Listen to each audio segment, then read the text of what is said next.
नमस्कार, आप देख रहे हैं न्यूज CGNN नेटवर्क और मैं हूं आपके साथ सीमा। चलिए अब रुक कर लेते हैं छत्तीसगढ़ से जुड़े कुछ टॉप खबरों की ओर। खबरों में आगे बढ़ने से पहले छत्तीसगढ़ से जुड़े खबरों को जानने के लिए हमारे चैनल को सब्सक्राइब, लाइक, फॉलो, शेयर जरूर करें। बिलासपुर से बड़ी खबर आ रही है, जहां सरकंडा और प्रताप चौक की दुकानों के बाहर गंदगी फैलाने वालों पर फाइन के नाम पर अवैध वसूली की जा रही है। नगर निगम के कर्मचारी पर आरोप लगाया गया है कि वह 100-200 रुपए का फाइन बताकर 1000 की वसूली कर रहा है। स्थानीय लोगों और दुकानदारों ने निगम के कर्मचारी को रंगे हाथों पकड़ा है। अब देखना तो यह है कि निगम आयुक्त इस पर वसूलीबाज कर्मचारी के ऊपर कोई एक्शन लेते भी हैं या नहीं। थे कि आपको कमिश्नर का आदेश है, आयुक्त का आदेश है कि किसी का 1000 फाइन करो, किसी का 200, किसी का 100, वैसा फाइन अपन उसमें काटे हो। 1200 वाला नहीं भैया, यहाँ आप अभी बोले ना कमिश्नर साहब का आदेश है। एक मिनट बोलो, कमिश्नर साहब का आदेश है बोल रहे थे ना अभी आप। कमिश्नर साहब यहाँ आए थे। कमिश्नर साहब आपको ये बोले 1000 फाइन करो। इस दुकान जो चल रहा है। अरे जो पूछ रहे हैं वो बताओ यार। एक मिनट रुको ना, कमिश्नर साहब नगर निगम के जो आयुक्त हैं आपको आदेश दिए कि 1000 फाइन कर दो। वही चीज मैं बता रहा हूँ। आप अभी क्या बोले? 1000 कमिश्नर साहब का आदेश है फाइन करने का।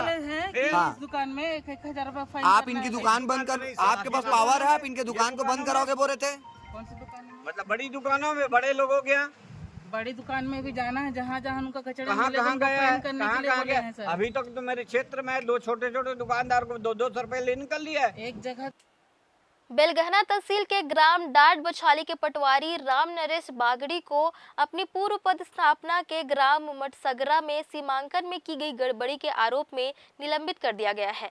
SDM द्वारा जारी आदेश के अनुसार तहसील बेलगहना, जिला बिलासपुर अंतर्गत पटवारी हल्का नंबर 3 ग्राम डाड बछाली में पदस्थ पटवारी राम नरेश बागड़ी द्वारा ग्राम मटसगरा तहसील कोटा के पदस्थापना के दौरान सुरेश कुमार पिता फूल सिंह मरावी के स्वामित्व की भूमि को किसी भी कब्जे को नहीं बताया गया है, परंतु दूसरी ओर अन्य दिनांक 20/4/2017 को तहसीलदार कोटा को प्रेषित सीमांकन प्रतिवेदन में स्वयं हस्ताक्षरित रिपोर्ट में जनक राम द्वारा अंश भाग 0.35 एकड़ पर कब्जा बताया गया है, जिसे स्पष्ट है कि राम नरेश बागड़ी पटवारी द्वारा छत्तीसगढ़ भू राजस्व संहिता की धारा 128-129 में दिए निर्देशों का पालन नहीं किया गया है। उक्त कृत्य सिविल सेवा आचरण नियम 1965 में निहित प्रावधानों के प्रतिकूल है।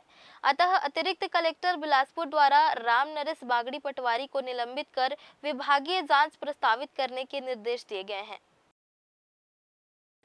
रेलवे में मान्यता प्राप्त संगठन के लिए आगामी 4 से 6 दिसंबर तक चुनाव संपन्न होंगे, इसलिए मौजूदा समय में सभी मान्यता प्राप्त संगठनों के द्वारा नामांकन दाखिल किया जा रहा है।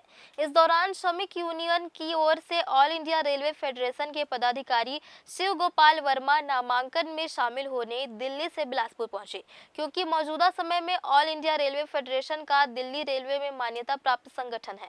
ऐसे में जब सरकार ने कर्मचारियों के लिए UPS स्कीम लाई, तब ऑल इंडिया रेलवे फेडरेशन के साथ अन्य संगठनों ने इस पर सहमति जताई और सरकार ने प्रक्रिया को आगे बढ़ाया, लेकिन अब संगठन चुनाव में यही बड़ा मुद्दा बन गया है। शिव गोपाल मिश्रा बिलासपुर पहुंचे तो उनका कहना था कि सरकार भले ही कोई भी स्कीम ले आए, लेकिन कर्मचारी हित से कोई समझौता नहीं होगा। ओल्ड पेंशन स्कीम की मांग उनकी भी है और वह इसे लागू करेंगे। इसके अलावा उन्होंने रेलवे में हो रहे निजीकरण पर भी अपनी प्रतिक्रिया देते हुए कहा कि रेलवे का निजीकरण नहीं होगा, क्योंकि उनके संगठन लगातार इसका विरोध कर रहे हैं। इसके अलावा भी कई उन मुद्दों पर उन्होंने अपनी प्रतिक्रिया दी। मुद्दे नए वेतन आयोग का है, मुद्दा लोगों की वर्किंग कंडीशंस का है, मुद्दा काम के घंटों का है, मुद्दा वैकेंसी भरने का है। इतने मुद्दे हैं कि जिनकी कोई कमी नहीं है।